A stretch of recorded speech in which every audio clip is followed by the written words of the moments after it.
بے شک تمہارا پروردگار طاق میں ہے۔ مگر انسان عجیب مخلوق ہے کہ جب اس کا پروردگار اس کو آزماتا ہے کہ اسے عزت دیتا اور نعمت بخشتا ہے تو کہتا ہے کہ میرے پروردگار نے مجھے عزت بخشی، اور جب دوسری طرح آزماتا ہے کہ اس پر روزی تنگ کر دیتا ہے تو کہتا ہے کہ میرے پروردگار نے مجھے ذلیل کیا۔ یوں نہیں، بلکہ تم لوگ یتیم کی خاطر نہیں کرتے اور نہ مسکین کو کھانا کھلانے کی ترغیب دیتے ہو، اور میراث کے مال کو سمیٹ کر کھا جاتے ہو اور مال کو بہت ہی عزیز رکھتے ہو۔ یوں نہیں، جب زمین کوٹ کوٹ کر برابر کر دی جائے گی اور تمہارا پروردگار جلوہ فرما ہوگا اور فرشتے قطار در قطار آ جائیں گے اور دوزخ اس دن سامنے لائی جائے گی، تو انسان اس دن سوچے گا، مگر اب سوچنے سے اسے فائدہ کہاں مل سکے گا۔ کہے گا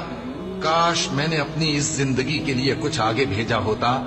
تو اس دن نہ کوئی اللہ کے عذاب کی طرح کا عذاب دے گا اور نہ کوئی اس کے جکڑنے کی طرح جکڑے گا۔